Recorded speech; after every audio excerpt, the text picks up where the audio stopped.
রাতের আধারও জমজমাট খুশির আমেজ কমাতে পারেনি।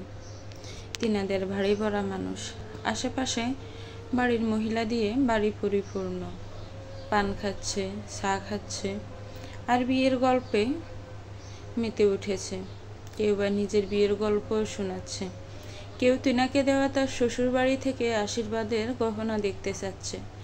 ঠাট্টা টিটকারিতে রমরমা পরিবেশ। বাড়ির উঠোন বড় একটা লাইট জ্বালানো, সেই লাইটের আলোর নিচে বসেছে মহিলাদের গল্পের হাট। বিমল সাহা একটু পর পর এসে তদারকি করছে সবার কোনো অসুবিধা হচ্ছে কিনা। মাঝে মাঝে মহিলাগুলো তার সাথেও ঠাট্টায় মেতে ওঠে। গ্রামের রীতিনিয়ম একটু ভিন্ন রকম। অনুষ্ঠান একবারের হলেও মেতে ওঠে সবাই, আবার শোক একবারের হলেও বিষাদে মিইয়ে যায় সবাই। কিন্তু আবার পুরনো সংস্কৃতি অনুযায়ী কাউকে হ্যায় করতে 1 মিনিটও ভাবে না। নিধির মা রহমলা নিধির কাকি রান্নাঘর সামলাচ্ছে, চা বানাচ্ছে, কাপড় বাচ্ছে। সরলাও এসেছে, সে আপাতত উঠোনে। প্রদীপকে একটা রুমে শুয়ে দেওয়া হয়েছে। বাড়ির সামনে এসে থামে দর্শিনীদের ঘাড়ে। ঘড়ির কাঁটায় তখন রাত 10টা 15 বাজছে। দর্শিনী নিপা প্রতাপ সাহা ধীরগতিতে নেমে গেলেন। মৃত্যুঞ্জয়ার দৃষ্টান্ত ঠাই বসে আছে। তাদের বাড়ির ভেতর আসতে বলল, তারা প্রস্তাব নাকচ করে। অনেক রাত হয়েছে বলে ফাঁড়ি জমায় নিজেদের গন্তব্যে। দর্শিনীরা ধীর পায়ে প্রবেশ করে বাড়িতে।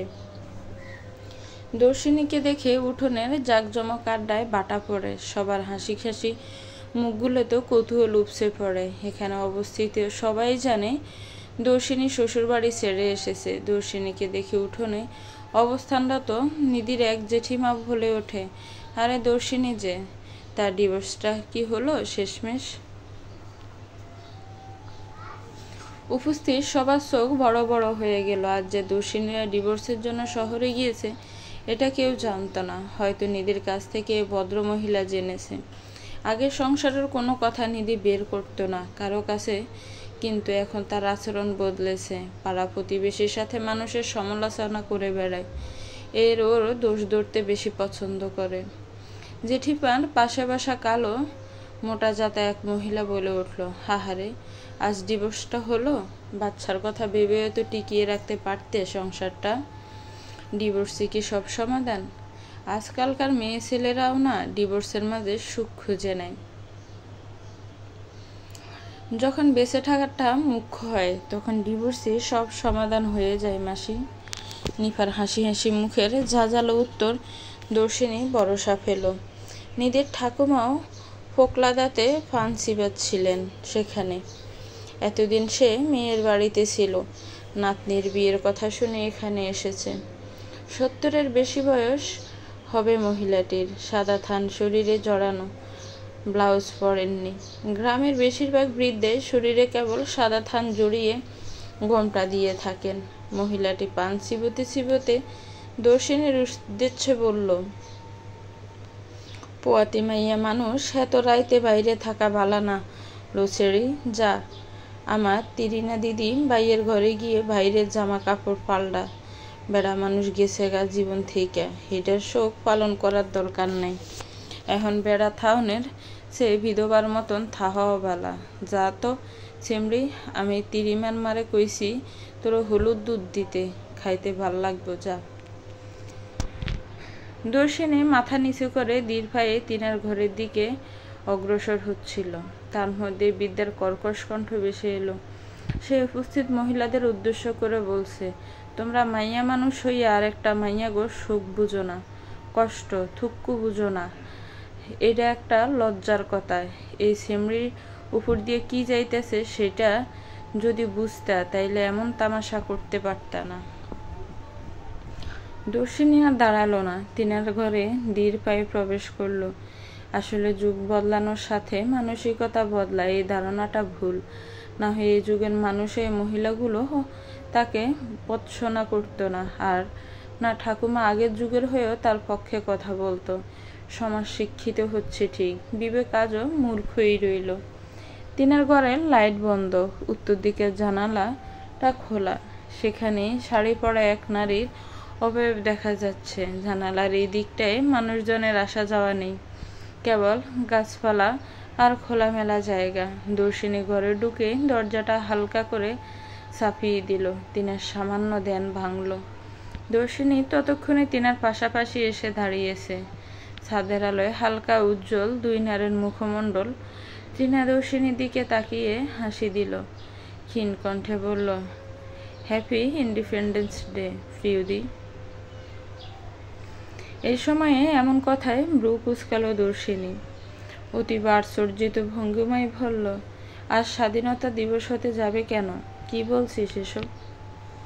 আমি তো কেবল তোমাকে স্বাধীনতা দিবসের শুভেচ্ছা জানালাম, কারণ আজ স্বাধীনতা দিবস কেবল তোমার জন্য। ভুল সম্পর্ক থেকে মুক্তি পাওয়াটাও এক প্রকারের স্বাধীনতা। হয়তো কষ্ট পাবে, কিন্তু বাঁচার মতন বাঁচবে। যে মানুষটাকে ছাড়া আমাকে বাঁচতে হবে কখনো ভাবিনি রে ত্রিনা। আর তাকে সারা বাঁচাকে স্বাধীনতা দিবস ভাবতে হবে সেটাও ভাবিনি কখনো। তবু আজ মনে সংশয় নেই, নিঃসন্দেহে আজ আমি স্বাধীন। ত্রিনা হাসল। অন্ধকারের মাঝে তার নাকের সরু নাকফুলটা চিলিক দিয়ে উঠল। দর্শিনীকে যেন জানান দিল ত্রিনাকে নিয়ে ভাবার কথা। দর্শিনী কতক্ষণ ত্রিনার সারা মুখে চোখ বুলালো, বিষণ্ণ কণ্ঠে বলল, মেসোমশাই কেন তোর বিয়েটা এত দ্রুত দিচ্ছে ত্রিনা? জানি না দি, হয়তো ভালোবাসা জীবনের সব থেকে বড় আফসোস, সেটা প্রমাণ করানোর জন্যই এই সিদ্ধান্ত। তিনার কণ্ঠে হতাশার ছাপ স্পষ্ট। দর্শিনী অদ্ভুত কণ্ঠে বলল, তুই দৃষ্টান্তদাকে ভালোবাসিস তাই না? ত্রিনা উত্তর দিল, না, কেবল মুচকি হাসল। হয়তো নীরবতা সম্মতির লক্ষণ বলেই দর্শিনী উত্তরটা বুঝে নিল। তিনার বাহুতে হাত দিয়ে সান্ত্বনার কণ্ঠে বলল, তবে মেসোমশাইকে কেন বলিস না? বাবা এটা জেনেছে বলেই বিয়ের এত তোড়জোড়। বাবা বলেছে দৃষ্টান্তকে ওর বাবা যদি তোমাদের জমি নিয়ে আর কোনো ঝামেলা না করে তবেই সে তার মেয়েকে দৃষ্টান্তের হাতে তুলে দিবে। দৃষ্টান্তকে এমন শর্ত দিয়েছে যেটা সে কখনো পূরণ করতে পারবে না। ওরা আমার জীবনটাকে খেলনা পেয়েছে। আমার জীবনের সবচেয়ে বড় ভুল দৃষ্টান্তকে আবার ভালোবাসতে বাধ্য করা। ছেলেটা আমায় বেছে ভালোবাসতে আসেনি। আমি আশ্বাস দিয়েছিলাম চিরদিন ওর পাশে থাকার। কতটা বেঈমান হয়ে গেলাম আমি। ছেলেটাকে আবার না পাওয়ার যন্ত্রণায় পোড়াবো। দর্শিনী অবাক হলো তিনার কথায়। অবাক কণ্ঠে বলল, আবার না পাওয়ার যন্ত্রণায় মানে? দৃষ্টান্তদা আগেও কাউকে ভালোবাসত? ত্রিনা উত্তর দেওয়ার আগে তাদের বাড়ির গৃহপরিচারিকা গরম দুধ নিয়ে হাজির হলো। রমনালাকি পাঠিয়েছে। দর্শিনীর আর জানা হলো না দৃষ্টান্তের ভালোবাসার গল্প। তবে সেই মেয়েটার জন্য কিছু অবশ্যই করবে। পুরো একটা রাত পর মোহনার জ্ঞান ফিরল। ডান হাতটা নড়ানোর শক্তি তার নেই। তাছাড়া পুরো শরীরে নড়াচড়া করাতে সক্ষম সে।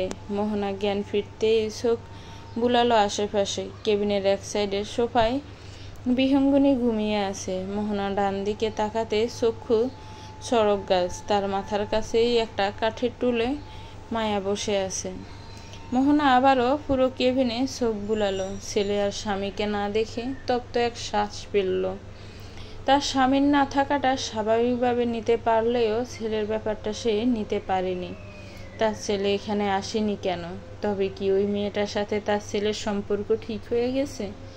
ছেলে কি তবে বউভক্ত হয়ে যাবে? তারপর তার ছেলে আর ছেলের বউ মিলে কি তাদের উপর খুব অত্যাচার করবে? বিহুকে অনেক শাস্তি দিবে? তাদের কি বাড়িতে আর জায়গা হবে না? মোহনার শ্বাস প্রশ্বাসের গতি স্বাভাবিকের চেয়ে অধিকতর হয়ে গেল। অনাকাঙ্ক্ষিতভাবে শরীর ঘেমে উঠল। চোখের সামনে ভেসে উঠল নোংরা অতীত। মায়া এতক্ষণ মোহনার দিকে নিষ্পলক তাকিয়েছিল, কিন্তু আচমকিক মোহনার এমন পরিবর্তন সে চকিয়ে গেল। বুড়িকে তো এত তাড়াতাড়ি মরতে দেওয়া যাবে না, চটপটিয়ে বাঁচতে এই মহিলা। মায়া ব্যতিব্যস্ত কণ্ঠে মোহনাকে বলল, কি হলো শাশুড়ি, কোনো সমস্যা হচ্ছে? মোহনা অস্ফুট স্বরে বলল, আমার ভাবু কই মায়া? মায়া অবাক হলো। বিয়ের এত মাসে প্রথম মোহনা তার নাম ধরে ডাকলো। মায়া বিস্মিত চোখে তাকিয়ে রইল। মোহনা ধৈর্যহারা হয়ে বলল, ডিভোর্স হয়নি তাই না? মায়া নিজেকে দাতস্থ করল। এই মোহনা জীবনেও শুধরবে না ভেবে হতাশায় শ্বাস পেলে। তারপর কুটিল হেসে বলে, আপনার জন্য দুইটা খবর আছে শাশুড়ি মা, একটা সুখবর আর একটা দুঃখের খবর। কোনটা শুনবেন আগে? মায়ার কুটিল হাসি আর কথার ভঙ্গিমা দেখে মোহনা রক্ত হিমশীতল হয়ে গেল। কোনো মতে কাঁপা কাঁপা কণ্ঠে বলল, সুখবরটাই আগে বলো। ডিভোর্সটা হয়ে গেছে শাশুড়ি। মোহনার যেন মনে হলো মায়া পৃথিবীর সবচেয়ে সুন্দর কথাটা উচ্চারণ করলো। তার কানকে সে ধন্য মনে করলো এমন একটা কথা শুনে। মোহনার মুখে হাসি খেলে যেতে ঘৃণায় রি রি করে উঠল মায়ার শরীর। তাই সে বাঁকা হেসে বলল, দুঃখের খবরটা শুনবেন না শাশুড়ি?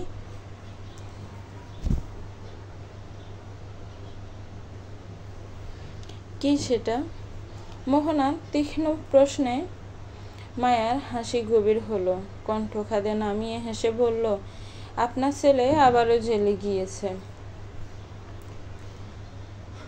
মোহনা হতবাক হয়ে যায়। হবাক কণ্ঠে চিৎকার দিয়ে বলে, কি?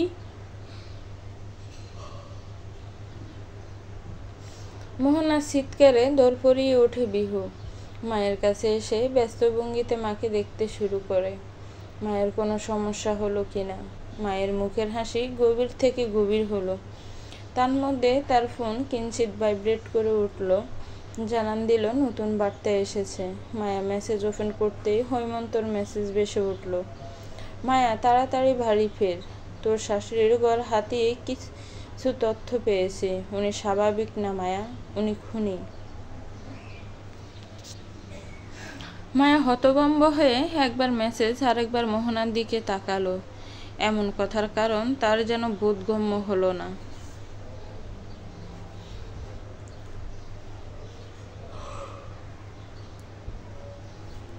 সকাল হইতে দর্শিনী মৃত্যুঞ্জয়দের বাড়িতে হাজির হলো। তিনা আর দৃষ্টান্তের সম্পর্কটার সঠিক পরিণতির জন্য মৃত্যুঞ্জয়ের সাহায্য দরকার। বাড়ির সদর দরজা খুলে দিল বাড়ির কেয়ারটেকার। ড্রয়িং রুমে তখন অনেক মানুষজন। দর্শিনী বিব্রতিতে পড়ল। সে তো ভুলেই গেছি মৃত্যুঞ্জয়ের পরিবারের লোক যে এসেছে বাংলাদেশে। হঠাৎ কাউকে প্রবেশ করতে দেখে রাজকীয় বাড়িটার মানুষজনের আড্ডায় বিরতি ঘোষণা হলো। সবাই দর্শিনীর দিকে কৌতূহল দৃষ্টিতে তাকিয়ে রইল। তার মাঝে 50-এর মতো বয়সী এক সুন্দর সভ্য লম্বা ছড়া মহিলা এগিয়ে এলো। চোখ তার চিকন, গ্লাসের চশমা, শরীরে জড়ানো শাড়ি। ভরাট কণ্ঠে সে ভদ্রমহিলা প্রশ্ন ছুড়ল, তুমি কি প্রিয়দর্শিনী? দুলুফড়া ঘরে যেন লুকিয়ে আছে মোহনার অমানুষ হওয়ার চিহ্ন। হাজার খানেক রহস্যের জাল বুননো আছে এই ঘরখানায়। মায়া হৈমন্ত নিস্তব্ধ হয়ে সেই রহস্য লুকিয়ে রাখার হিংস্রতা দেখে তবদা খেয়ে আছে। তাদের বলার ভাষা নেই, বাক্য ফুরিয়েছে। দুজন কেবল দুজনের দিকে তাকিয়ে আছে অবাক দৃষ্টিতে। ডায়েরির মলিন পাতায় গেটে যাওয়া লিখাটাতে মোহনার আফসোস ছাড়া ভাবকার্যের কথা লিখা। হৈমন্তর ফোন পেয়ে মায়া ছুটে এসেছিল বাড়িতে। হৈমন্ত তখন বিপ্রতীপের বাড়ির ছাদের চিলে কোঠার ঘরে। মায়া ঘরে ঢুকতে দেখে হৈমন্ত একটা ডায়েরি বারবার নেড়ে চেড়ে দেখছে। মায়া তার সামনে দাঁড়াতেই ডায়েরিটা মেলে ধরে হৈমন্ত। মায়া কতক্ষণ পৃষ্ঠা উল্টিয়ে উল্টিয়ে দেখে। ডায়েরির শক্ত মলাটের ওপর লাল রাঙা কালিতে গোটা গোটা অক্ষরে লেখা, বিভৎস বিধ্বস্ততা। মায়া ডায়েরিটা উলটপালট করে দেখলো কতক্ষণ। ডায়েরিটার এমন অদ্ভুত নামকরণ দেখে সামান্য চমকায় সে, কিন্তু ডায়েরিটা খুলে পুরোটাই হতভম্ব হয়ে গেল মায়া। ডায়েরিটার প্রথম থেকে মাঝামাঝি অংশ ছেঁড়া, লাস্টের কত পৃষ্ঠা নেই, কেবল গুটি কয়েক পৃষ্ঠাই আছে ডায়েরিটার। মায়া মাঝামাঝি একটা পৃষ্ঠায় কিছু লেখা দেখতে পায়। তারিখটা বেশ পুরনো, আরো 35 বছর আগের। এত পুরনো তারিখ দেখে ব্রু কিঞ্চিত কুঁচকে যায় তার। তারিখের থেকে চোখ নামিয়ে আনে পৃষ্ঠার মাঝামাঝি দোয়াত দিয়ে লিখা স্থূল শব্দ যুগলে। দোয়াতের কালি গেটে গিয়ে কালছিটে হয়ে গেছে, তবুও লেখাটা স্পষ্ট হয়ে জানান দিচ্ছে মোহনার কৃতকর্ম, গোটা গোটা অক্ষরে লেখা। জীবনে দ্বিতীয় খুন করেছি আজ। প্রথম খুনটা করার সময় টার্গেট করেছিলাম দ্বিতীয় খুনটা তাকেই করব। প্রথমবারের মতন আমার হাত কাঁপেনি আজ, হৃৎপিণ্ড ছলাৎ করে উঠিনি। খুন করার সময় বেশ সাবলীলভাবে খুনটা করেছি। সবার ভাষ্যমতো খুন হওয়া ব্যক্তিটা আমার ভাইয়ের বউ। খুন করে পিস পিস করে কেটেছি। মাটির ঘর লাল বর্ণ ধারণ করেছিল। তারপর বাসিয়ে দিয়েছি বাড়ির পিছে পুকুরটাতে। কেউ জানবে না সে কোথায়। কি তৃপ্তি! মায়ার হাত থেকে ছিটকে ডায়েরিটা পড়ে যায়। চোখের সামনে যেন দেখল সে নিদারুণ বিভৎসতা। এত ভয়ঙ্কর তার শাশুড়ি। এতদিন যাবৎ তার আচরণের কারণে তাকে নিকৃষ্ট মনে হয়েছিল, কিন্তু আজ যেন তাকে আখ্যায়িত করার ভাষা মায়ার জানা নেই। শব্দভাণ্ডার খুঁজেও পাওয়া গেল না মোহনার জন্য উপযুক্ত শব্দ। মানুষ কতটা খারাপ কিভাবে হয়? হৈমন্ত ডায়েরিটা উঠালো। হৈমন্তর মাঝে কোনো পরিবর্তন নেই, কারণ সে হয়তো আগেই পড়ে ফেলেছে। মায়ার শরীর অনবরত কাঁপছে আর ঘামছে। এমন নিষ্ঠুর মেয়ে মানুষ হতে পারে কখনো? হৈমন্ত মায়ার আঁচল টেনে মায়ার মুখের ঘামটুকু মুছে দেয় যত্নে। বাহুতে হাত রেখে ভরসা দেয়, চোখ দিয়ে ইশারা করে পরের পৃষ্ঠাগুলো পড়তে। মায়া আবার পৃষ্ঠা উল্টায়। মাঝের পৃষ্ঠাগুলো ছেঁড়া। 1, 2, 3 করে পৃষ্ঠা উল্টাতে উল্টাতে ঠিক 6 নম্বর পৃষ্ঠায় মাঝামাঝি আরেকটা লেখা চোখে পড়ল মায়ার। মায়া নিজেকে শক্ত করলো এই ভেবে যে হয়তো আরো বিভৎস কিছু আছে ডায়েরিটার মাঝে। এই লিখিটা লেখা হয়েছে আগের লেখাটা ঠিক 2 মাস পর। এ নিয়ে তৃতীয় খুনটা করেই ফেললাম। মানুষ জানবে না আমার ভাই আমার হাতে খুন হয়েছে। আহারে বেচারা, খুব কষ্ট দিয়ে মেরেছি তোকে, তাই না রে? মানুষ তোর লাশটা দেখলে আফসোসের সাথে বলবে, আহারে কৃষ্ণকমল লোকটা কত ভালোই না ছিল, ফাঁসি দিয়ে মরল কেন? নিশ্চয় বউটা পরপুরুষের সাথে গিয়েছে বলে এ কাজ করলো লোকটা। আহারে আহারে, ওরা তোর ঝুলন্ত লাশ আর গলার মোটা দাগ দেখবে, ভিতরের ভয়াবহতা কেউ জানবে না।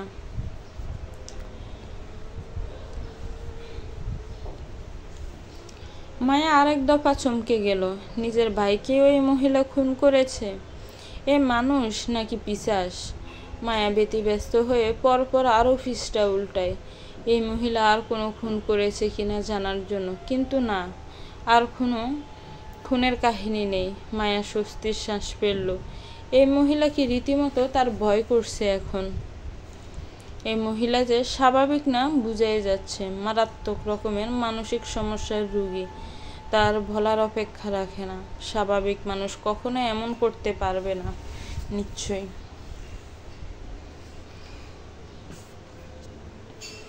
মায়া ডায়েরিটা বন্ধ করতে নিলে থামিয়ে দেয় হৈমন্ত। ধীর কণ্ঠে বলে, আরো কিছু আছে লেখা, শেষ পৃষ্ঠায় দেখ।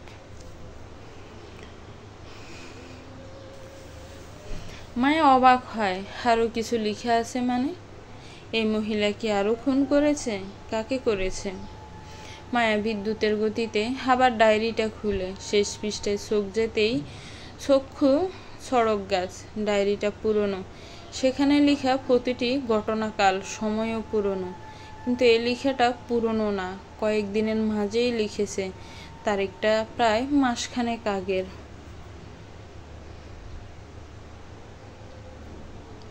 কালো বল পেন দিয়ে হয়তো লিখেছে লেখাটা, আমার মৃত্যু ক্ষুধা অনেক বছর আগেই মিটে গিয়েছিল, কিন্তু কে জানতো এত বছর পর আবারও তা জেগে উঠবে। আমি আবার রক্ত মাখাবো হাতে, খুব শীঘ্রই পড়তে যাচ্ছে আর একটা লাশ, সময়ের অপেক্ষা কেবল। মায়া একবার লেখাটা আরেকবার হৈমন্তের দিকে দৃষ্টি নিবন্ধন করছে, তার চোখ ব্যক্ত করছে কত রকমের কথা। হৈমন্ত মায়ার অবস্থা বুঝলো, ধীরগতিতে মায়ার হাতে নিজের হাতে রাখলো, আশ্বাসের স্বরে বলল, ভয় পাস না, আমি আছি তো। এই মহিলাকে আর কারো মৃত্যুর কারণ হতে দেওয়া যাবে না।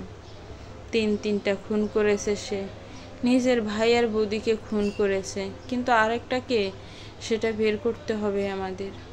আর তাছাড়া সে পরবর্তী কাকে নিশানা করেছে সেটাও খুঁজে বের করতে হবে আমাদের।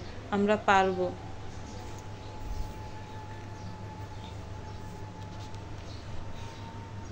শেষ টার্গেটটা আমি না তো? হৈমন্ত কেঁপে উঠল মায়ার প্রশ্নে। সত্যিই তো, সে তো এটা ভেবে দেখেনি। শেষ টার্গেট তো মায়াও হতে পারে, কারণ ইদারিং মায়া এই মহিলাকে জ্বালাচ্ছে, খেপাচ্ছে। নিজের ভয়টা নিজের মনে রাখলো হৈমন্ত, ভরসার স্বরে বলল, আরে না, তুই হবি কেন? আর তুই হলেও বাকি, আমি আছি না তোর সাথে, আমি তোর ডাল হয়ে দাঁড়াবো, ভাবিস না। আবার দর্শিনী দিদিও হতে পারে, সাবধানে থাকতে হবে। হৈমন্ত যতই আশ্বাস দেখ, মায়ের মনে খুঁতখুত রয়েই গেল। যতটুকু মনে হয়েছে মোহনা ভয়ঙ্কর মহিলা, শেষ টার্গেট খুব সম্ভবত মায়াই হবে। মায়ার দিকে নিজেকে সাবধানে রাখতে হবে, তার বোনের জন্য হলেও তাকে বাঁচতে হবে। দারুণ কারুকাজ সজ্জিত সোফার মাঝে গোল হয়ে বসে আছে মৃত্যুঞ্জয়দের বিশাল পরিবার। মধ্যমণি হলো দর্শিনী, সবার কৌতূহল দৃষ্টি দর্শিনীর মুখের উপর।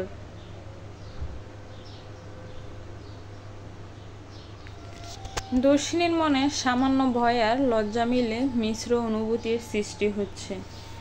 সে যখন প্রবেশ করলো বাড়িতে, সে ভদ্রমহিলা তার নাম জিজ্ঞেস করেছিল। সেই মহিলা তার পাশে বসে আছেন হাসি হাসি মুখে। তার আশেপাশে অনেক মানুষ, 7-8 বছরের একটা ফর্সা দবদবে ছেলেও আছে। এটা যে পুরো বিদেশি দেখেই বোঝা যাচ্ছে। দর্শনী কৌতূহলী দৃষ্টি এদিক ওদিক ঘুরিয়ে আমতা আমতা করে বলল, মৃত্যুঞ্জয় কোথায়?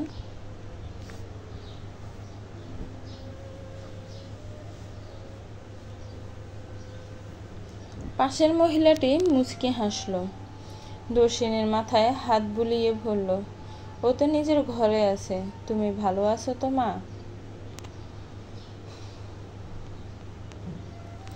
দর্শিনী অবাক হলো এই অপরিচিত মহিলার আচরণে, এত সুন্দর ব্যবহার।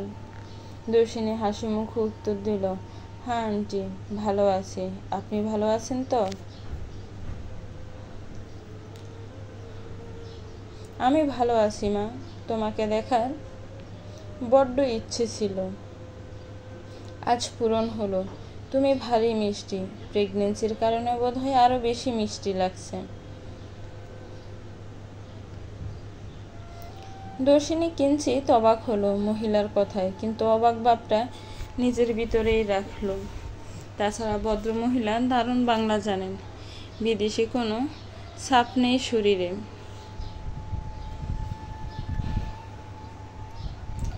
দর্শিনীর ভাবনার মাঝে তার সামনের সোফায় বসা পর্সা বাচ্চা ভদ্রমহিলাকে উদ্দেশ্য করে বলল, হুইচ শি ঝেম্মা? দর্শিনীর পাশে বসা মহিলাটা মুচকি হাসল, ছেলেটার মাথায় হাত বুলিয়ে মিষ্টি করে বলল, শি যে ফেরি, তোমার না পেরি পছন্দ? বাচ্চাটা মাথা জাকালো, যার অর্থ তার পেরি পছন্দ। অথবা সে দর্শিনীর দিকে তাকিয়ে মিষ্টি করে বলল, আমি ধ্রুব, আমি বেঙ্গলিও পারি, জেম্মা শিখিয়েছে। তোমাকে আমার দারুণ লেগেছে ডার্লিং। চোখ বড় বড় তাকিয়ে থাকে ছেলেটার কথায়। কি পাকা ছেলে, তবে ভীষণ আদুরে আর মিষ্টিও। বাংলাটা একটু অশুদ্ধ বলে, কিন্তু দারুণ লাগে। ভদ্রমহিলা এবার দর্শনীকে সবার সাথে পরিচয় করিয়ে দেয়। ভদ্রমহিলা হলো মৃত্যুঞ্জয়ের মা, পিচ্ছিটা মৃত্যুঞ্জয়ের কাকাতো ভাই। মৃত্যুঞ্জয়ের বাবা কাকারা 2 ভাই আর তাদের এক বোন আছে, সে বাংলাদেশেই থাকে। এছাড়া মৃত্যুঞ্জয়দের পরিবারের সবাই বিদেশি। মৃত্যুঞ্জয়ের কাকি সেই দেশেরই মহিলা। সবাই বেশ ভালো মিশুক। দর্শিনী এক নিমিষে পুরো পরিবারটাকে দারুণ লেগেছে। সবার সাথে পরিচয়ে ব্যস্ত থাকা কালীন কলিং ড্রয়িং রুমে হাজির হয় লম্বা চড়া এক ভদ্রলোক। দর্শিনীর দিকে দৃষ্টি দিয়ে চিৎকার দিয়ে বলে, এই মেয়েটা এখানে কি করছে? এ বাড়িতে ওর কি?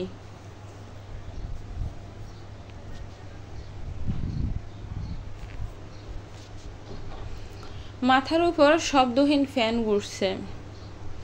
পরিবেশটা একদম নীরব। এতক্ষণে কৌতূহল আনন্দ সব ছাপা পড়ে গিয়েছে আচমকিক ভীতির কাছে। দর্শিনী হতভম্ব হয়ে তাকিয়ে বোঝার চেষ্টা করছে এখানে হলোটা কি। তাকে দেখে ভদ্রলোকের এমন আচরণের কারণটা বাকি। লোকটা চিৎকার দিয়ে বাক্য দুখানা উচ্চারণ করে গটগট পেয়ে বের হয়ে গিয়েছে। দর্শিনী কেবল বোকার মতন তাকিয়েছিল। তার জানা মতে সে লোকটাকে চেনে না, তাহলে তাকে দেখে এমন রিয়েক্ট করার কারণ কি? লোকটা বাক্য দুখানা ব্যয় করে বেরিয়ে যেতে সবাই যেন স্বস্তির শ্বাস ফেলল। মৃত্যুঞ্জয়ের কাকি ধীর গতিতে বলল, গুড লাক আমাদের। মৃত্যুঞ্জয় এমন উচ্চকণ্ঠ শুনলে ভয়ঙ্কর কিছু হয়ে যেত। দর্শিনীর পাশে ভদ্রমহিলা মাথা নাড়ালো। দর্শিনী তখনও সবাইকে দেখে যাচ্ছে, তার মাথায় কিছুই ঢুকল না। মৃত্যুঞ্জয়ের মায়ের দিকে তাকিয়ে দর্শিনীর শীতল কণ্ঠে প্রশ্ন করল, উনি কে? আর আমাকে দেখেই বা এমন করলো কেন? আমি তো ওনাকে চিনিই না।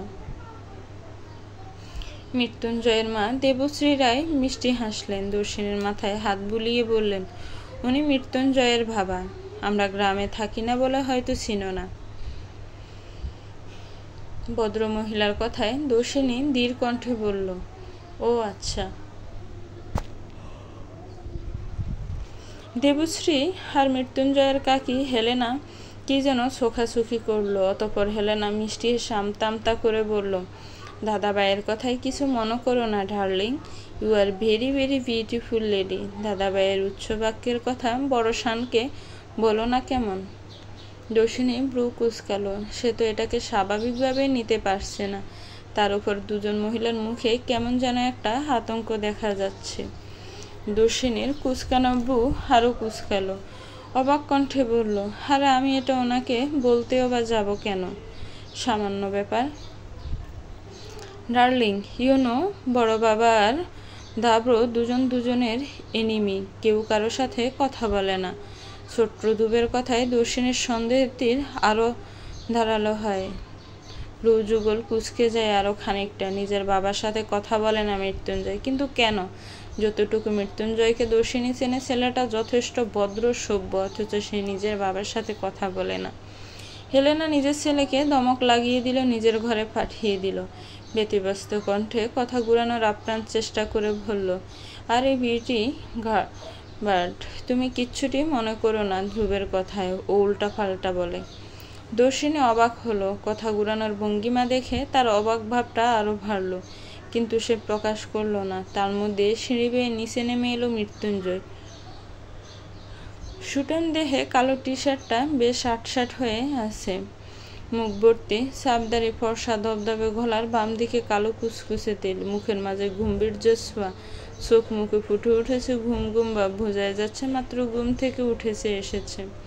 দর্শিনী হালকা ঠোঁটে লিয়ে হাসলো। সচরাচর মৃত্যুঞ্জয়ের সামনে এলোমেলো কিন্তু গুছানো ভাব দেখা যায় না। বেশ সুদর্শন বলা যায় লোকটাকে, নির্দ্বিধায়। মৃত্যুঞ্জয় শেষ শ্রেণীটায় পা রেখে বরাবরের তাকাতে ঘুম ঘুম চোখের ঘুম উবে গেল। রাজ্যের বিস্ময় নিয়ে সে মূর্তি হয়ে গেল যেন। প্রিয়দর্শিনী এখানে কিভাবে আর কেন? মৃত্যুঞ্জয়ের হতভম্ব অবস্থা দেখে আর বাকি কাকি হেসে ওঠে। মেয়েটা বিদেশি হলেও বাঙালিদের মতন আন্তরিক, খুব সুন্দর বাংলাও পারেন।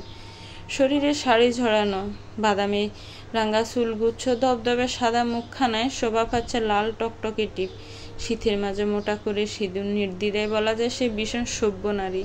এদেশে এলে বিদেশি চলাচল দৃষ্টিকটু লাগবে। মৃত্যুঞ্জয় নিজের অবাক ভাবটা গিলে নিল। দর্শিনীর দিকে এগিয়ে গিয়ে দৃঢ় কণ্ঠে বলল, বাহ, আজ যে ছাদের হাট বসেছে আমাদের বাড়িতে, তা চন্দ্রাবতী আমাদের বাড়িটা আপনার পদধূলি দিয়ে ধন্য করার কারণ জানাবেন কি? এই অদমকে আমার টানে যে আসেনি সে আমি বড্ড জানি। শেষের কথাটা বলে খিলখিল করে হেসে উঠল মৃত্যুঞ্জয়। ওর সাথে তাল মিলিয়ে মা কাকিও হেসে দিল। দর্শিনী বড় বড় চোখ করে তাকিয়ে রইল মৃত্যুঞ্জয়ের দিকে। আর সে একের পর এক অবাক হয়েই যাচ্ছে। আজ যেন তার অবাক হওয়ার দিন। দর্শিনী ঠাই বসে থাকতে দেখে মৃত্যুঞ্জয় হাসি থামালো। স্বাভাবিক কণ্ঠে বলল, আরে মজা করেছি ম্যাডাম, আপনি হঠাৎ এসেছেন দেখে অবাক হলাম। আপনি আমাকে একটা কল দিলেই তো চলে যেতাম। এতটা পথ কষ্ট করে এ শরীরে এসেছেন, কোনো সমস্যা? বাহ হিরো, এমন মিষ্টি মেয়েটাকে আমাদের সাথে তো পরিচয় করালে না। আবার মেয়েটা নিজে এসেছে, তাতেও দেখছি প্রশ্নের পাহাড় গড়ে তুলেছ। Very bad hero. মৃত্যুঞ্জয় মুচকি হেসে মাথা নিচু করে ফেলল। এদিক ওদিক তাকিয়ে কথা ঘুরিয়ে বলল, আরে ফুল বউ, তুমি না অনেক ফিঞ্চ মারতে জানো। হেলেনা মৃত্যুঞ্জয়ের কথায় হো হো করে হেসে উঠল। দর্শিনী অবাক হয়ে দেখল তাদের কথোপকথন। কি সুন্দর বন্ডিং! এই পরিবারটাকে তার দারুণ লেগেছে। তাদের মাঝে টুকটাক আরও কথা হলো। অবশেষে দর্শিনী বিদায় নিল। মৃত্যুঞ্জয়কে নিয়ে সে আপাতত দৃষ্টান্তের কাছে যাবে। কিছু একটা যে করতেই হবে। দর্শিনীকে দরজা অবধি এগিয়ে দিল হেলেনা আর দেবশ্রী। ভীষণ যত্ন করল। দর্শিনী মুগ্ধ হলো, পরিবারটা দারুণ। মৃত্যুঞ্জয় দরজা অবধি এসে কিছু একটা ভেবে থেমে গেল। মৃত্যুঞ্জয় থামতেই থেমে গেল আরও 3 জোড়া পা। মৃত্যুঞ্জয় হুট করে তার মায়ের দিকে তাকিয়ে বলল, দর্শিনীকে কেউ কিছু বলেনি তো মা? মৃত্যুঞ্জয়ের এমন প্রশ্নে হতভম্ব সবাই। দর্শিনী হতভম্বে কণ্ঠেই বলল, কে কি বলবে আমাকে? অদ্ভুত প্রশ্ন। মৃত্যুঞ্জয় উত্তর দিল না, বরং তার মায়ের দিকে তাকিয়ে দৃঢ় কণ্ঠে বলল, ভদ্রলোক কোথায়? দেবশ্রী আর হেলেনা বোধগম্য হলো সবটা। মৃত্যুঞ্জয় ঠিক কাকে বুঝাতে চেয়েছে সেটা আর বুঝতে বাকি রইল না কারো। দেবশ্রী কোনো রকমে আমতা আমতা করে বলল, না, কেউ কিছু বলেনি। হাত তোর বাবা গ্রামের পূর্ব দিকের দিঘিটা দেখতে গিয়েছে, কিনবে বোধ হয়। দেখো মা, ভুল করেও কোনো রকম কিছু যেন না ঘটে। কিছু হবে না, তুই চিন্তা করিস না। দর্শিনী পুরোটা সময় চুপ করেছিল। মৃত্যুঞ্জয়ের কণ্ঠটা তার কাছে এখন অন্যরকম লাগলো। নিজের বাবাকে এই ছেলেটা ভদ্রলোক কেন বলল? মৃত্যুঞ্জয় তো এমন মানুষ না। তাহলে? মৃত্যুঞ্জয় ছোট্ট শ্বাস ফেলে বের হতে নিলে দেবশ্রী অসহায় কণ্ঠে বলল, 3টা বছর যাবৎ এই কাঠিন্যতা বজায় রেখেছিস, একটু নরম হওয়া যায় না বাবা? মৃত্যুঞ্জয় গটগট পায়ে বের হয়ে গেল উত্তরবিহীন। হতাশায় শ্বাস ফেলল দেবশ্রী আর হেলেনা। দর্শিনী কেবল কুড়িয়ে নিয়ে গেল কতগুলো প্রশ্ন। 3 বছর যাবৎ মৃত্যুঞ্জয় কিসের কাঠিন্যতা বজায় রেখেছে? আর নিজের বাবার প্রতি তার এত উগ্র আচরণই বা কেন? এ যেন এক ঘোলক দাদা। দোতলা বাড়িটা নির্জন, কেমন ভয়ঙ্কর নিস্তব্ধতা বিরাজমান। মায়া ও হৈমন্ত তন্ন তন্ন করে খুঁজলো সিলেকোঠার ঘরখানা। না, এই ডায়েরিটা ছাড়া আর কোনো রকমের কিছু পায়নি তারা। দুজন আপাতত ক্লান্ত হয়ে বসে আছে বিছানাতে। ভয় উত্তেজনায় শরীর ঘেমে নিয়ে একাকার। নিস্তব্ধতা ঠেলে হৈমন্তর ফোনখানা বেজে উঠল। মায়া খানিকটা কেঁপে উঠল। মায়ার অস্বাভাবিক কেঁপে ওঠা দেখে ব্রু কুঁচকাল হৈমন্ত। মায়ার বাহুতে হাত রেখে শুধালো, তুই কি ভয়ঙ্কর কিছু ভাবছিস মায়াবতী? অতিরিক্ত ভয় পাচ্ছিস? কিছু হবে না তোর, আমি আছি না, বিশ্বাস রাখ আমার উপরে। আমার মনে হচ্ছে আমার বড় কোনো বিপদে পড়তে যাচ্ছি হেমন্ত ভাই। খুব খারাপ কিছু অপেক্ষা করছে আমাদের জন্য। দূর পাগলি, কিছু হবে না, আমি আছি তো তোর সাথে। মায়া তবুও গামছে। অনাকাঙ্ক্ষিত কিছু ঘটতে পারে সে ভয়ে তার অন্তরাত্মা শুকিয়ে যাচ্ছে। হঠাৎ বাড়ির গেট দিয়ে গাড়ির হর্ন বেজে এলো। চমকে উঠল দুজনেই। দুজনের মাঝে চোখাচোখি হলো। মায়া দ্রুত সিলিকাঠার ঘর থেকে বের হয়ে উঁকি দিল ছাদের কার্নিশ ঘেঁষে। নিচের দিকে গেট দিয়ে গাড়ি প্রবেশ করছে। গাড়ি থেকে বিহঙ্গিনীর বেরিয়ে এলো, অতঃপর মোহনাকে ধরে বের করলো। মায়া অবাক হয়ে গেল, এই অসুস্থ মহিলা হাসপাতাল থেকে চলে আসলো কেন? তবে কি মহিলার মাথায় অন্য কিছু আছে? মৃত্যু ক্ষুধা কি তবে তাকে বাড়ি অবধি টেনে আনলো? হেমন্ত ততক্ষণে সিলিকোঠার ঘর থেকে বেরিয়ে এসেছে। অসুস্থ মোহনাকে বাড়ির ভিতর ঢুকতে দেখে সেও চমকে গেল। মায়ের দিকে তাকিয়ে চঞ্চল কণ্ঠে বলল, এই মহিলা না অসুস্থ? তাহলে চলে এলো যে হসপিটাল থেকে? কিছু কি টের পেল? আমি জানি না হেমন্ত ভাই, তবে যাই হোক এখন এই বাড়িতে আরও ঘেড়ে বসাতে হবে। অনেক রহস্য বাকি আছে। তুমি এখন তাড়াতাড়ি লাফ দিয়ে তোমাদের বিল্ডিংয়ে যাও। হেমন্ত মাথা নাড়িয়ে সাবধানে থাকিস বলে এক লাফে চলে গেল নিজের ছাদে। মায়া একটা স্বস্তির শ্বাস ফেলল। শাড়ির আঁচল দিয়ে কপালের বিন্দু বিন্দু ঘাম মুছে বলল, বাঁচা গেল। কিন্তু মায়া জানে না বাড়ির নিচ থেকে একজন রক্তচক্ষু নিয়ে তাকিয়ে আছে এই দৃশ্যখানা দেখে। তুমি কি কিছুই করবে না? দৃষ্টান্ত দাও। পুকুরের পাড়ের নির্জন জায়গাটাতে বসে আছে দর্শিনী। তার সামনে ফাঁকা করা বসার জায়গাতেই মৃত্যুঞ্জয়ের দৃষ্টান্ত বসা। দর্শিনীর প্রশ্নে নড়ে চড়ে বসল দৃষ্টান্ত। দৃষ্টি তার পুকুরের শ্যাওলা জলে। মৃত্যুঞ্জয় গম্ভীর কণ্ঠে বলল, তোকে কিছু জিজ্ঞেস করা হয়েছে। আমার হাত থেকে সবটা বের হয়ে গেছে মৃত্যুঞ্জয়। আপাতত ভাগ্যকে মেনে নেওয়া ছাড়া কোনো উপায় নেই যে। খেপে উঠল দর্শিনী, বেশ উচ্চস্বরে বলল, এসব বলে কাপুরুষেরা। আর যাই হোক, প্রেমিকদের মুখে এসব মানায় না। যদি প্রেমিকাকে আগলে রাখার সামর্থ্যই না থাকে তবে প্রেম করেছিলে কেন?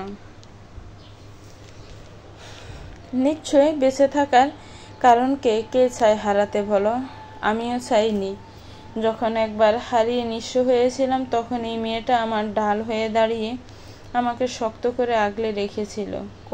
কত হেলা অপমান সহ্য করে টিকেছিল। অতঃপর তাকে ফিরাতে ফিরাতে ক্লান্ত হয়ে আমি জড়িয়ে গিয়েছিলাম তার মায়ায়। কিন্তু কে জানতো ভাগ্য বরাবরই আমার বেলাতে নিষ্ঠুর হবে।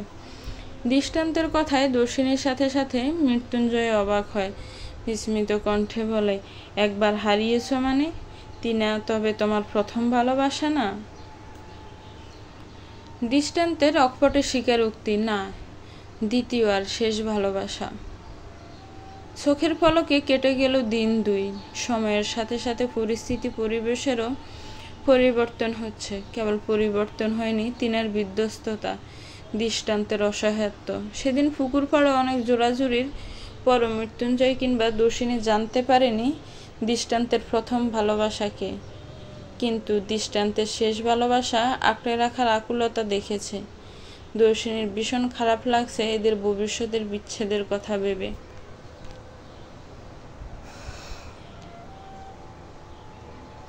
নানান রকমের ভাবনা ভেবে দর্শিনী হাঁটছে মাটির সরু পথটা দিয়ে। পাশে প্রতাপ সাহাও আছেন। উদ্দেশ্য হরমোহনের বাড়ি যাবে। বাবা মেয়ে মিলে ভেবেছে ঠান্ডা মাথায় আরেকবার চেষ্টা করবে ঝামেলায় না জড়ানোর জন্য। মেঘলা আকাশ, বৈরী বাতাস পরিবেশটাকে আরো সুন্দর করে তুলেছে। বাবা মেয়ের হাতটা শক্ত করে ধরে ধীরে ধীরে হাঁটছে। দুজনের মাঝে নিস্তব্ধতা। আজ কতগুলো বছর পর বাবার হাত ধরে মেয়ে হাঁটছে। ছোট বয়সে ছোট ছোট হাতগুলো দিয়ে আঁকড়ে ধরতো বাবার হাত। সেখানে কোনো দ্বিধা থাকে না, কারণ ওই বয়সে তার একমাত্র আশ্রয় তো এই জন্মদাতা। কিন্তু সন্তান বড় হওয়ার সাথে সাথে ঢিলে হয়ে যায় আঁকড়ে ধরা হাতটা। তৈরি হয় কত দ্বিধা। সে দেয়াল টপকে আর বাবা মায়ের হাতটা শক্ত করে ধরা হয় না, যার জন্য জীবনে বারবার মুখ থুবড়ে পড়তে হয়। মা, তোমার কি মনে হয় হরমোহন এত সহজে সন্ধি করবে? কতভাবেই তো তাকে বোঝানোর চেষ্টা করলাম এই জমি আমি ছাড়ব না, সে তো মানল না। তোমার কি মনে হয় আবার বললেও মানবে?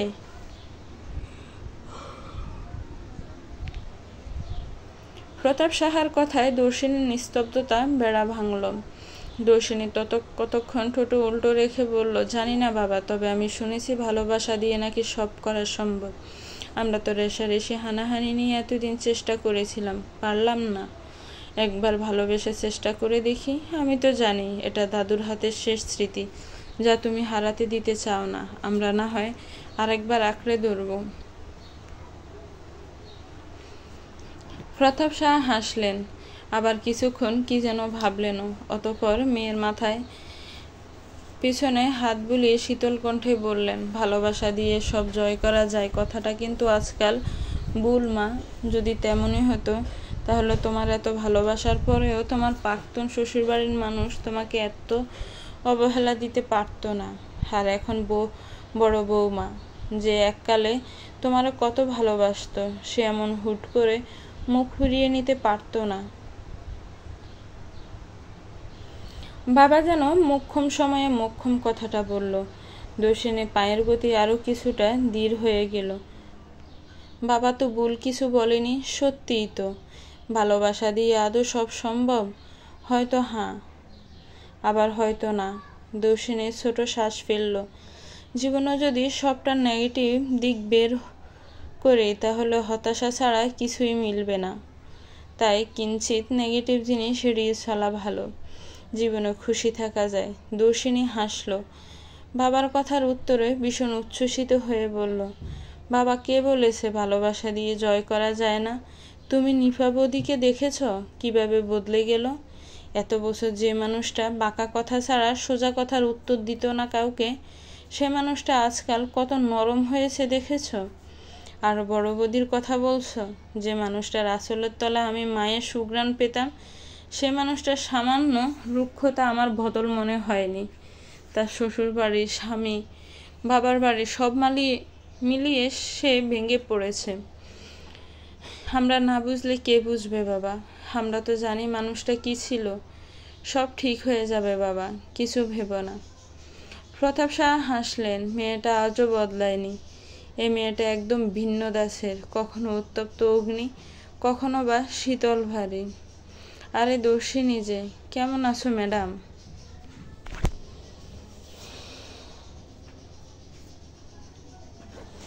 নিজের সামনে সামান্য পরিচিত লোকটাকে দেখে থামল প্রতাপ সাহা আর দর্শিনী হাত জোর করে বলল, নমস্কার হিমাদ্রিদা, ভালো আছেন?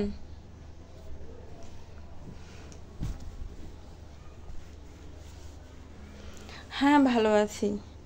কাকামশাই ভালো আছেন? হ্যাঁ বাবা, ভালো আছি। তোমার কি খবর? ভালো কাকা।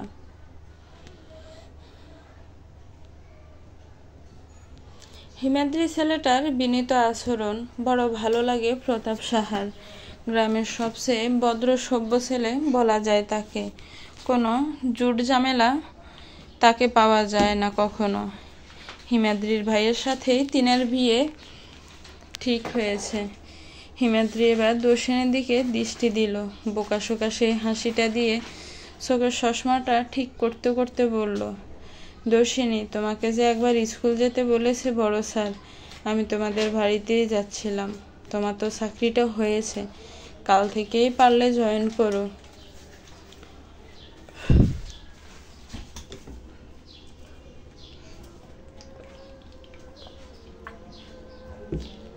আসনকিক চাকরি হওয়ার খবরটা পেয়ে দর্শিনী অবাক হয়ে যায়, সাথে প্রচণ্ড রকমের খুশিও হয়। বাবা যে স্কুলের শিক্ষক ছিল, সন্তানও সেই স্কুলের শিক্ষক হলে সেটা বাবার জন্য কতটা গর্বের। নিজের মাথাটা আরেকটু উঁচু করে বাঁচার অবলম্বন পেল দর্শিনী, কিন্তু সেখানে বাদ ছাড়ল প্রতাপ শাহ। অবাক কণ্ঠে বলল, এখন চাকরি কিভাবে করবে? তোমার তো এখন বিশ্রাম প্রয়োজন। সেখানে কিনা তুমি চাকরি করার কথা ভাবছো? না মা, এটা আমি পছন্দ করছি না।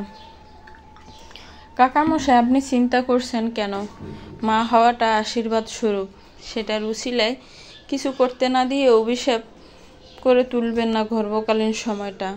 আরও এখন বসার বাহিরে থেকে নিজের মন রিফ্রেশ রাখবে, সেটা আরও ভালো ব্যাপার, তাই না? হিমাদ্রির কথায় প্রতাপ সাহা কিছু বললেন না। দর্শিনী বুঝেছে চাকরিটা করতে হয়তো বাবার সাথে মন কষাকষি করা লাগবে, কিন্তু বাবা ঠিক বুঝবে আশা করা যায়। কিন্তু হিমাদ্রির সামনে মন কষাকষিটা বিদঘুটে দেখা যাবে বলে সে ছোট্ট কণ্ঠে হিমাদ্রিকে উদ্দেশ্য করে বলল, আমি কাল গিয়ে কথা বলবো, আর পারলে কাল থেকেই শুরু করব। ধন্যবাদ, নমস্কার। হিমাদ্রিও নমস্কার বলে হেলতে দুলতে সামনের দিকে হাঁটা ধরল। দর্শিনীরাও নির্দিষ্ট গন্তব্যে হাঁটা শুরু করলো। কিন্তু প্রতাপ সাহা মেয়ের সাথে আর কোনো কথা বললেন না, কিন্তু মেয়ে ধরে রাখা হাতটাও ছাড়লেন না, বরং আরেকটু শক্ত করে ধরে রাখলো সে হাতখানা। প্রিয়দর্শিনী হাসল, বাবা হয়তো একেই বলে। প্রতাপা দর্শিনী হরমোহনের বাড়ির সামনে এসে দাঁড়ালেন। হরমোহনের বাড়ির ভিতরে কেউ একজন এসেছে বোঝা যাচ্ছে। তারা ভিতরে না গিয়ে বাহির থেকে উকি দিয়ে চমকে উঠল। দর্শিনী হা হয়ে তাকিয়ে রইল বাড়ির ভিতরে থাকা মানুষটাকে দেখে। প্রতাপ সাহ বেশ অবাক হলো। হরমোহন এবং সে মানুষটা প্রতাপ সাহা জমি নিয়ে আলোচনা করছে।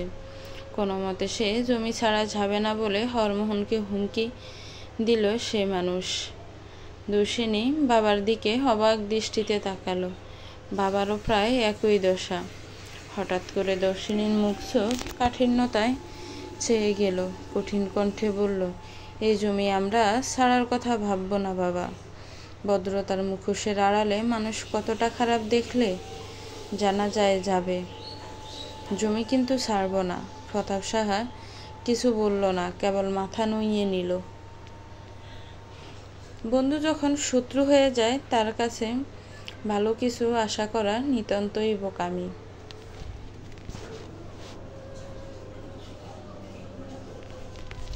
মোহনা বাড়ি ফিরেছে আজ 2 দিন হলো। নিজের ঘর থেকে সে খুব কম বের হয়, নিতান্তই প্রয়োজন ছাড়া বেরই হয় না বলা যায়। সারাদিন ঘরে থাকে, কি যে করে একমাত্র সেই জানে।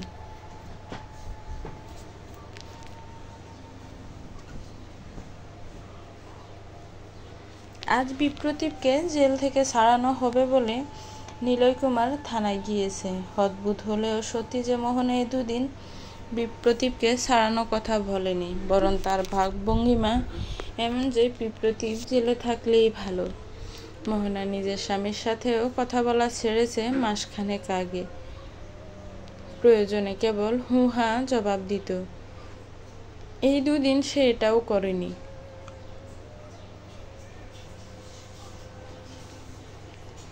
মায়া নিজেকে বেশ স্বাভাবিক রাখার চেষ্টা করছে, কিন্তু যতবার মোহনার সামনে পড়ছে ততবারই ভয়ে তার শরীর কাঁটা দিয়ে উঠছে। তার মনে হচ্ছে এই বুঝি মোহনা ভয়ঙ্কর রূপ ধারণ করে মেরে ফেলবে তাকে। মায়ার ভয় হয় এই মহিলা যা ভয়ঙ্কর, খুব নৃশংসভাবে না আবার খুন হতে হয় মায়াকে।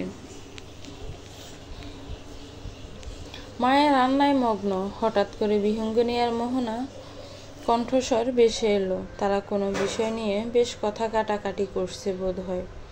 মায়ার আগ্রহ জাগলো কি নিয়ে এত কথা কাটাকাটি হচ্ছে তা বোঝার জন্য। সে রান্নাঘর থেকে বের হয়ে মোহনার ঘরে উকি দিল। পর্দার আড়াল থেকে দেখা গেল বিহঙ্গিনী মোহনার সামনে দাঁড়িয়ে হাত উঁচিয়ে কর্কশ কণ্ঠে বলছে, ভাইয়া মারা যায়নি, তাই না মা? তুমি আমাদের মিথ্যা বলেছ। তুমি পাষাণ মা, বড্ড পাষাণ। ভাইয়া কোথায় সেটা বলো। মোহনার চেহারায় দুশ্চিন্তার ছাপ, ভীষণ বিচলিত দেখাচ্ছে তাকে। সে কোনো রকম নিজেকে ঠিক রাখার চেষ্টা করে গম্ভীর কণ্ঠে বলল, এসব উদ্ভট কথা কেন বলছো একটা মৃত ছেলের নামে? যে মারা গেছে সে তো শেষই, তাকে নিয়ে এসব বলার মানেক নেই। মায়া অবাকের পাশাপাশি বিস্মিতও হলো। কার কথা বলছে মোহনা আর বিহঙ্গিনী? যাকে শাস্তি দেওয়ার জন্য ছোট্ট মায়া এত কিছু ঘটিয়েছে তার কথা, সে মানুষটা মারা গেছে। এজন্যই বিয়ের এতদিন পরেও মায়া সেই মানুষটার ছায়াও এই বাড়িতে দেখেনি। মায়ার কথার মাঝে বিহঙ্গিনীর রাগান্বিত কথা ভেসে এলো, তুমি কি করেছো মা ভাইয়ার সাথে? মাইয়া মারা যায়নি, আমি জানি। তুমি ভাইয়াকে পাগল বানিয়ে রাস্তায় ছেড়ে দিয়েছ, তাই না? ভাইয়া না তোমার ছেলে ছিল মা? কিভাবে পারলে তাহলে এমন করতে? ভাইয়া তোমার ব্যাপারে কিছু জেনে গিয়েছিল, তাই না? মা, আমি ছোট ছিলাম, কিন্তু এখনো আমার মনে আছে মা বক্ত ছেলেটা হুট করে কেমন বদলে গেল, কাউকে সহ্য করতে পারতো না। তোমাকে, বাবাকে কি করেছিলে মা বলো?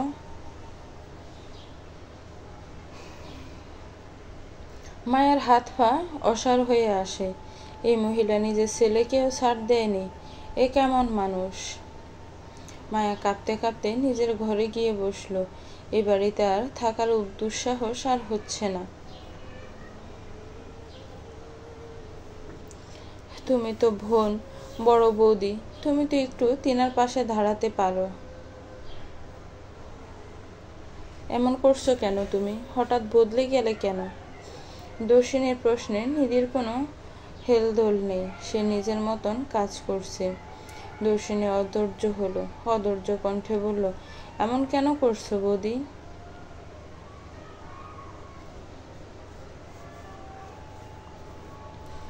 যদি বলি তোমার জন্য? দর্শিনী অবাক কণ্ঠে বলল, আমার জন্য? আমার জন্য করলে আমার সাথে করো, তবু তিনার পাশে দাঁড়াও প্লিজ। পাশে দাঁড়াবো একটা শর্তে। সব আগের মতন করে দিব যদি তুমি রাজি হও। দর্শিনী ব্রু কুঁচকালো। বড় বৌদির কথার ধরন কেমন বদলে গিয়েছে আগে থেকে, এখন কেবল কর্কশ ভেসে আসে। দর্শিনী মাথা দুলালো, নিবিড় স্বরে বলল, কি শর্ত?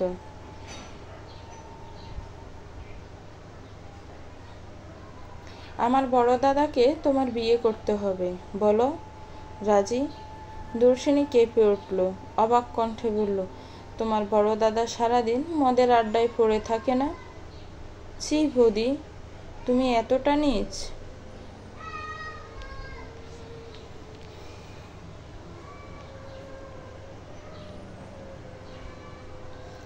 বাড়িতে পিনপতন নীরবতা। জ্বর হওয়ার পর যে বিধ্বস্ততা থাকে, ঠিক সে বিধ্বস্ততা বিরাজমান। আকাশে বাতাসে প্রতিধ্বনি করছে দর্শিনীর হাহাকার। তার কান্নায় জমিয়ে বোধ হয় খানিক ধ্বংস লীলা ঝালাতে চাচ্ছে। পুকুর পাড়ের সে সিঁড়িটাতে বসে দর্শিনী কাঁদছে। কাকে বিশ্বাস করবে সে? আজকাল তো মনে হচ্ছে সব মানুষে আপন নামের একটা মুখোশ জড়িয়ে রেখেছে মুখে। তাই তো বারবার রচিত হচ্ছে ঠকে যাওয়ার গল্প। নিয়তি বারবার ধিক্কার জানাচ্ছে জীবনকে। এই হাহাকার করা বিশাল শূন্যতা নিয়ে বাঁচা যায় আদৌ? দর্শিনীর মনে পড়ল কিছুক্ষণ আগের ঘটনা। বৌদি যখন বৌদির ভাইয়ের জন্য বিয়ের প্রস্তাব দিল, দর্শিনী তখন খেপে উঠেছিল। নিজের ভিতর রাগ চেপে না রেখে সে চিৎকার দিয়ে নিজের ভাইয়ের বউকে কথা শোনাচ্ছিল। এক কান দুই কান করে পুরো বাড়িতে কথা ছড়িয়ে গেল। দর্শিনীর বড়দা বোনের চিৎকারের কারণ জেনে আহাম্মক বনে যায়। আর হরদাঙ্গিনী কিনা শেষমেশ এতটা কুরুচিপূর্ণ হলো, এমন নিকৃষ্ট কথা উচ্চারণ করলো কিভাবে? রেগে গিয়ে প্রদীপ নিজের স্ত্রীর গালে সশব্দে চড় বসায়। ঘটনা আরো বিশ্রী হওয়ার আগে প্রতাপ সাহা ছেলেকে ধমকে থামিয়ে দেয়। নিধি তখন কেবল অবিশ্বাস্য চোখে তাকিয়েছিল স্বামীর পানে। তার এত বছরের বৈবাহিক জীবনে প্রদীপ হাত তুলবে দূরের কথা, জোর গলায় একটা ধমক অবধি দেয়নি। অথচ আজ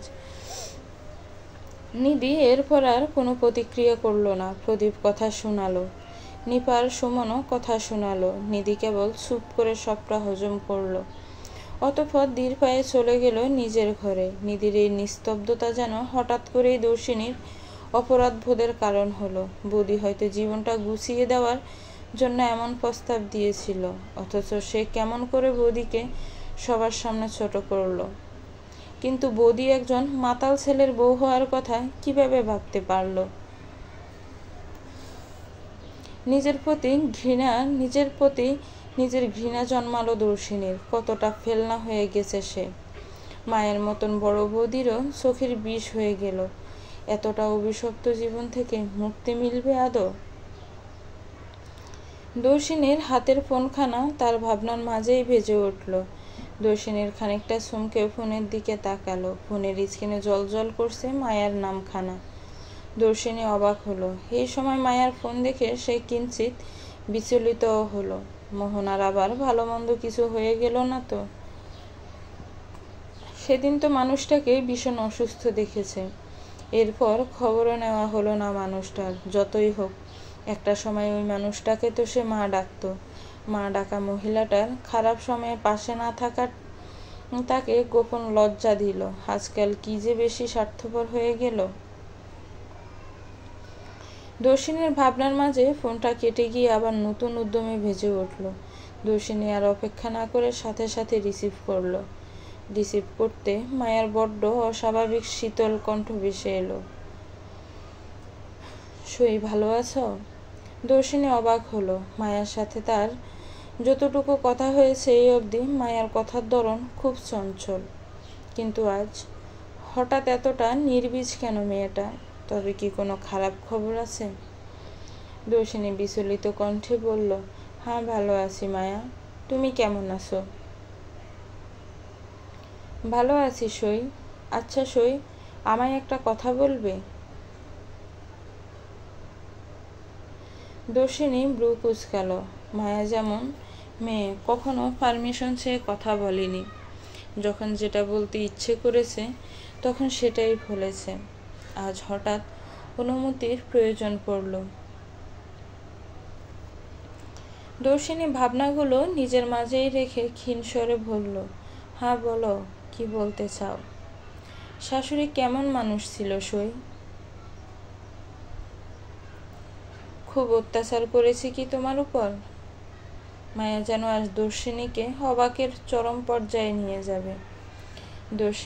দর্শিনী বিস্মিত হয়ে বলল, এসব প্রশ্ন কেন করছো? কারণ আছে সই, প্লিজ বলো না। শাশুড়ি তোমাকে শারীরিক অত্যাচার করেছে কখনো?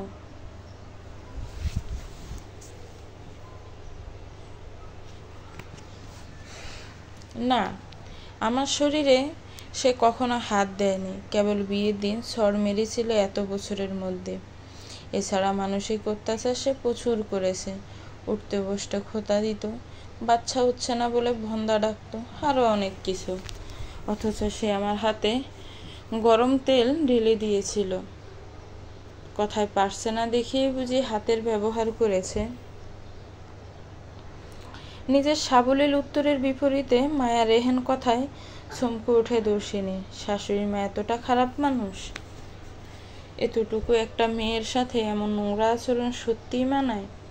এত শখ করে না ছেলে দ্বিতীয় বিয়েতে রাজি হলেন? তাহলে এসব কেন করছেন? নিজের মনে হাজার প্রশ্নের বেড়াজালে দম বন্ধ হয়ে আসে দর্শিনীর। মানুষ পরিবর্তনশীল। সময়ের সাথে সাথে মানুষের রুচি, জেদ, রাগ সবই বদলাতে পারে। হয়তো মোহনারও রুচি বদলিয়েছে। হয়তো নিজের ছেলের জন্য সে আরো ভালো কাউকে পেয়েছে। মনে মনে হাসল দর্শিনী। মায়ারও তবে কি দিন ফুরালো?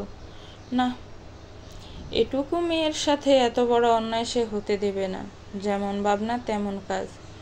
দর্শিনী নিজের কণ্ঠটা কিঞ্চিত খাদে নামালো, প্রায় ফিসফিসিয়ে বলল, তোমাকেও হয়তো তাড়াতে চাচ্ছে মায়া। তুমি হাল ছেড়ো না। যে ভুল আমি করেছি নরম থেকে, সে ভুল তুমি করো না। ভুল আমি করে ফেলেছি সই, তবে আর না। আমার মনে হচ্ছে এই বাড়িতে কোনো রহস্য লুকিয়ে আছে সই। আচ্ছা, তুমি কি জানো শাশুড়ির আরও একটা ছেলে আছে? মায়ার কথা দর্শিনীর মস্তিষ্ক অব্দি পৌঁছাতেই যেন বিদ্যুৎ খেলে গেল শরীরে। শিরশির করে কেঁপে উঠল সারা শরীর। সে বিস্মিত কণ্ঠে বলল, কি বলছো মায়া? এটা কি করে সম্ভব? আমি 3 বছর ছিলাম ও বাড়িতে, এমন কখনোই শুনিনি। আমি সত্যি বলছি, খুব বিশ্রী কিছুর মাঝে আমি ফেঁসে গেছি সই। আমি বোধহয় নিজেকে বাঁচাতে পারবো না। এ বাড়ির যে বিভীষিকাময় রহস্য, তার অতলে তলিয়ে যাচ্ছি আমি, আর হয়তো উপরে উঠতে পারবো না। মায়ার কণ্ঠে অসহায়ত্বের ছাপ স্পষ্ট। দর্শিনী কিছু বলার আগেই মায়া ফোনটা কেটে দিল। দর্শিনী কেবল অবাক হয়ে নিস্তব্ধ পুকুর পাড়টাতে বসে রইল। তার মাথায় কিছু আসছে না, কি করবে সে। হঠাৎ দর্শিনীর সেদিনের কথা মনে পড়ল, যেদিন বিহঙ্গিনী রাস্তার মাঝে চিৎকার দিয়ে উঠেছিল। দর্শিনী কিছু একটা ভেবে হাসল, সে বোধহয় রহস্যের সামান্য সমাধান করতে পারবে। বিপ্রতীপ জেল থেকে ছাড়া পেয়েছে, সে এখন বাড়িতেই আছে। তার এত স্বাদের চাকরিখানা চলে গিয়েছে।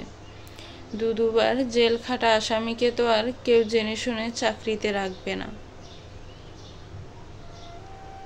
তাই আপাতত বাড়ির সব সদস্য বাড়িতেই, তবে সবাই আলাদা আলাদা রুমে। মোহনা এক রুমে, নিলয় কুমার আরেক রুমে, বিপ্রতীপ আর মায়াও আলাদা রুমে। কারোর সাথে যেন কারো সম্পর্ক নেই, যেন কতগুলো প্রাণহীন মানুষ একটা বাড়িতে একসাথে বসবাস করছে। মায়া এখন যতটুকু পারছে মোহনার সাথে সাবলীলভাবে কথা বলছে। এই মহিলাকে রাগানো আর নিজের পায়ে নিজে কুড়াল মারা যেন একই ব্যাপার। প্রকৃতিতে এখন ঠিক ভোর সন্ধ্যা। বাতাসে ভেসে আসছে যে সাবধান বাণী, খুব খারাপ কিছু হওয়ার সতর্ক বার্তা যেন ছড়িয়ে ছিটিয়ে গেছে বাতাসের তালে তালে। মায়া ছিলে কোঠার ধুলো মাখা ঘরটাতে টিপ টিপ পায়ে হাজির হয়েছে। তার মনে হচ্ছে আরও কিছু হয়তো এই ঘরটাতে লুকিয়ে আছে, যা তারা দেখছে না। সেটা খুঁজে বের করতে হবে। সিলিকোঠার ঘরটাতে পুরনো আলমারি, খাট রয়েছে, একটা বুক সেলফও আছে। মায়া তন্ন তন্ন করে আবার খোঁজ লাগালো। তাকে খুঁজে বের করতেই হবে এ বাড়িতে লুকানো রহস্য। মায়া বেশ খানিকটা সময় খোঁজাখুঁজি করে ক্লান্ত হলো। না, আর তো তেমন কিছু দেখা মিলছে না। মায়া ক্লান্ত হয়ে বসে পড়ল সামনের খাটটাতে। হঠাৎ অন্যমনস্ক হয়ে আশাপাশ তাকাতে খোলা আলমারির এক কোনায় কিছু একটা দেখতে পায় মায়া। তৎক্ষণাৎ সে উঠে আলমারির দিকটাতে এসে সেই জিনিসটা বের করে। একটা মেয়েলি ড্রেস। না না, সাধারণ ড্রেস না, এটা কোনো স্কুল ড্রেস হবে। মায়া নেছড়ে দেখতে নিবে, এর মাঝে মোহনার বাজখাই গলা ভেসে এলো। ভয়ে মায়ার হাত থেকে জামাটা নিচে পড়ে গেল। মায়া কোনো মতে জামাটা উঠিয়ে আলমারিতে রেখে ছুট লাগিয়েছে নিচে। মোহনা কিছুটা সুস্থ এখন, বা হাতটা নাড়াতে পারে না, কিন্তু এমনিতে সে স্বাভাবিক সব করতে পারে এখন। মায়া হুড়মুড় করে ড্রয়িং রুমে হাজির হয়। ঘামে লেপ্টে থাকা মুখটা মুছতে মুছতে বলল, হ্যাঁ হ্যাঁ শাশুড়ি, কিছু বলবেন?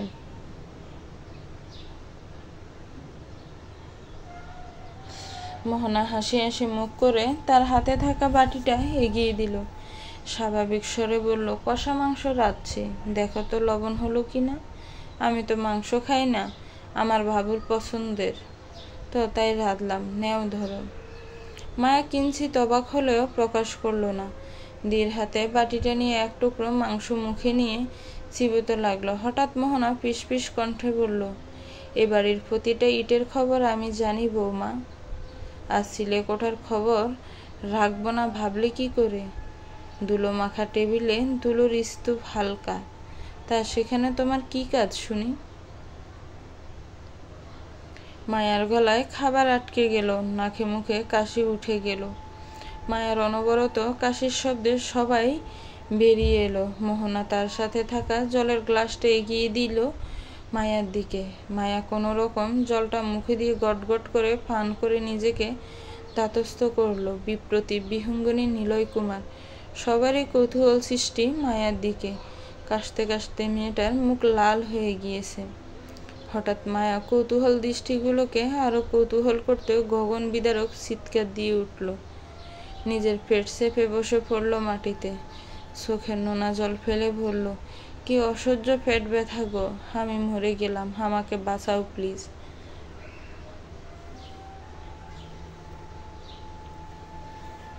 মায়ার চিৎকারে ভয়কে গেল সবাই। সর্বপ্রথম বিহঙ্গিনী এসেই ওকে জড়িয়ে ধরল। মায়া কোনো মতে ঝাপসা চোখে আশেপাশে তাকালো। মোহনা কি তবে বাজিমাত করে দিল?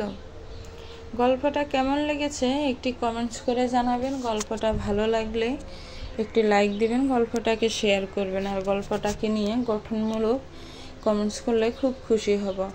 আর আমার চ্যানেলটাকে প্লিজ সাবস্ক্রাইব করবেন। যারা অলরেডি সাবস্ক্রাইব করে রেখেছেন তাদেরকে অসংখ্য ধন্যবাদ। আসসালামু আলাইকুম।